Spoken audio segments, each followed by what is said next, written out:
How's it, guys? So today's the 24th of December and I'm doing a herd check as I always do, but I'm in a bit of a reflective mood today and I'm looking back on 2024 and how our lives have changed in the last year. Now, many people don't like change. We all like stability. We like things to remain the way they are. But I heard a very important quote the other day that I thought was, well, to me, had quite an impact on me. Let me put it to you that way. And the quote went as follows: if you want to change small things, change the way you do things. But if you want to make big changes, change the way you see things. Now, as most of you know, I left my employment of 22 years early in this year. We bought the farm and I started out on this journey. We bought some cattle. And while I grew up with cattle, we didn't farm the same way at that time as we do today. So this year has been an extreme learning curve for me. I've challenged pretty much everything I thought I knew about cattle. I've looked at everything from every which way that I could in an attempt to improve my knowledge. Now, guys, if you're not willing to change, you won't progress. You need to change in order to grow. You need to change in order to improve. And change can be difficult, especially when you get a little bit older, you have some gray in the beard, and your systems are pretty much settled. But if you want to make big changes, change the way you see things or look at things. I think that is quite profound. Now, of course, on my journey this year, and if I look back, there's so much that I've learned this year, and there's so many people that I need to be grateful to and grateful for. And I'd like to mention just a few, if I may. The fact that I've got Ngoonies on the farm and that I've bought Ngoonies, well, I can thank Kenneth Ball for that, mostly. But more importantly, I want to thank him because he's always available and open to a chat. I can phone him nearly any time.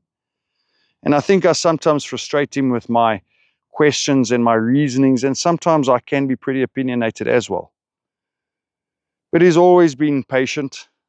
He's always willing to share his knowledge with me, his years of experience.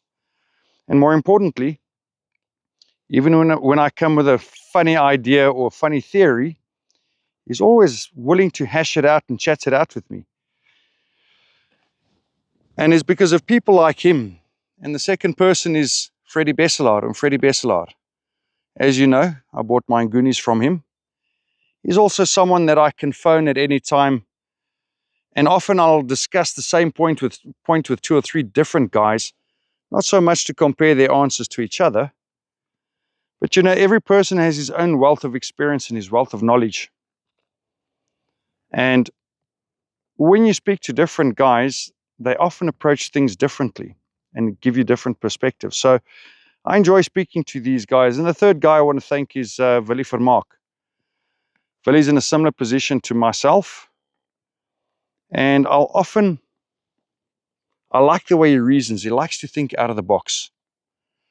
And I'll often discuss things with him just to hear what his take on it is. So guys, to those three guys, I just want to say thank you very much. I really appreciate your time. I appreciate your willingness to talk to me and to share your knowledge on the subject that we all love so much.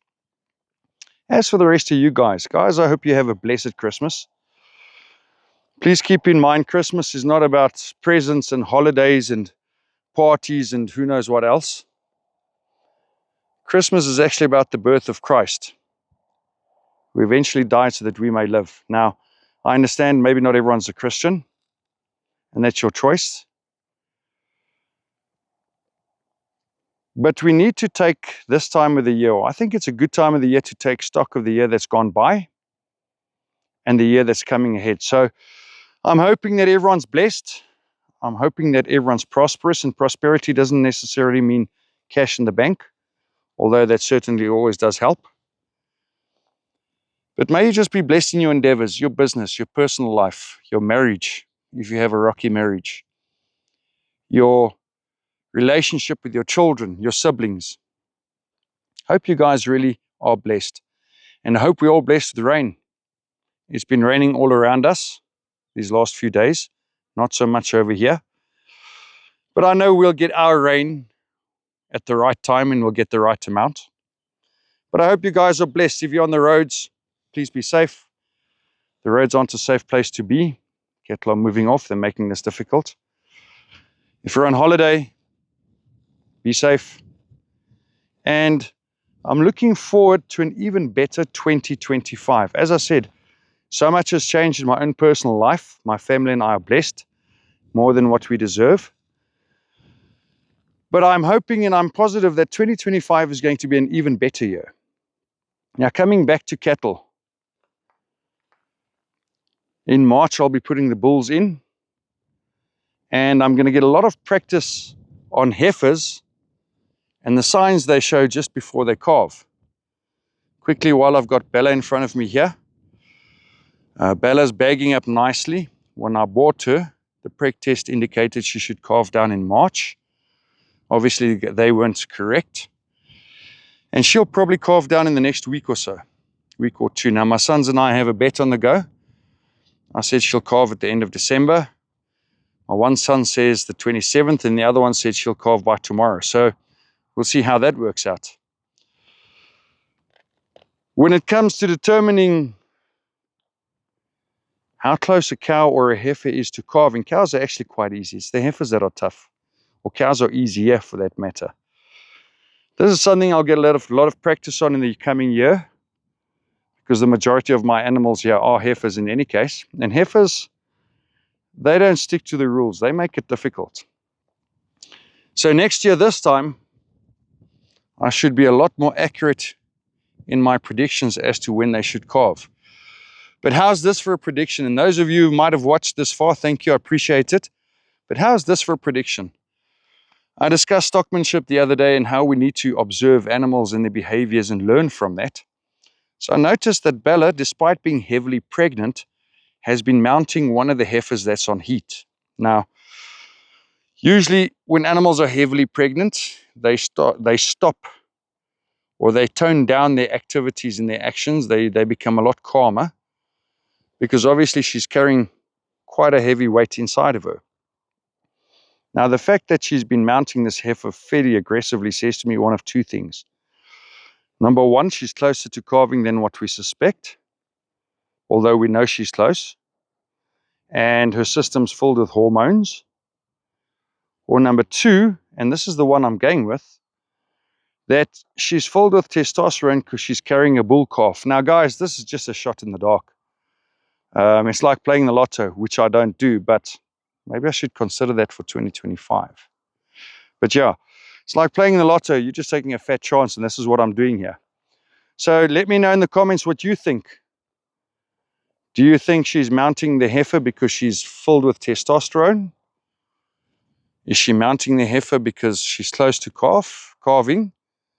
Or is she mounting the heifer that's on heat because she's carrying a heifer calf? Who knows? That's also possible. Either which way, we're excited. We can't wait for her to calve down. The downside to that is once she's calved, then that's that for this season. Then we'll only have calves from November next year. So, yeah. I quite enjoy the excitement and the anticipation. So, that's part of farming, I guess. Ironically, her heifer calf, Naledi, turned a year yesterday. She was born on the 23rd of December 2023. So she was a year old yesterday. Excuse me.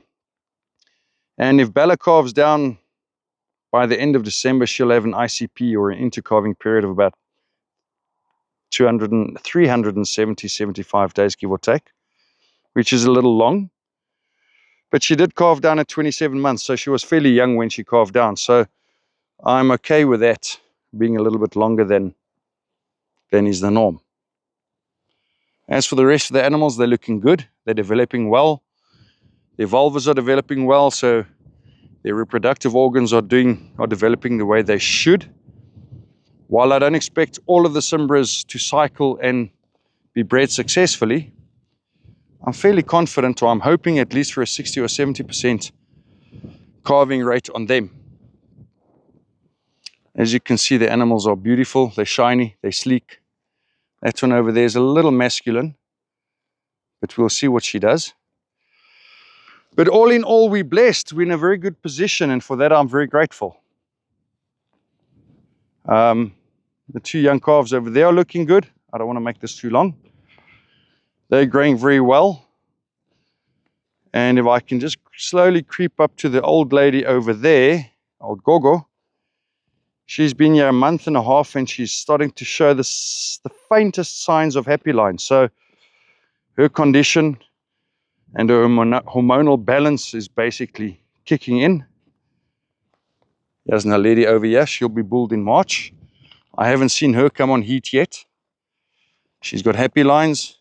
She's recovered from the leg injury. And I think she's going to be beautiful. She's actually my daughter's heifer. My daughter picked her, which I think is fitting. So yeah, guys, thank you for the support. Thank you for the interaction. 2024 was a tumultuous but a good year for my family and myself. But I'm looking forward to a good 2025, and I'm looking forward to making some more content for you guys. I have one or two things lined up in the new year. It's Christmas now. I'm not going to plague people with my content making. But yeah, I've got a couple of good things lined up. Let's hope that they can fall into place fairly quickly in the new year, and that we can get going again. Anyway, guys, have a good Christmas. Have a good new year. Be safe. There's an Afrikaans saying, matigheid voor oë. I'm trying to think what that translates to in English, but take it easy and be careful. That's probably the easiest way that I can translate it. And to my overseas viewers, if you're still sticking around, John Hurt, Bruce Drury, Jake Welke, you guys, there are a couple more, but I can't remember all the names. Forgive me for that. Hope you guys have a good Christmas as well. Thank you for the support, guys. We'll chat again. Cheers.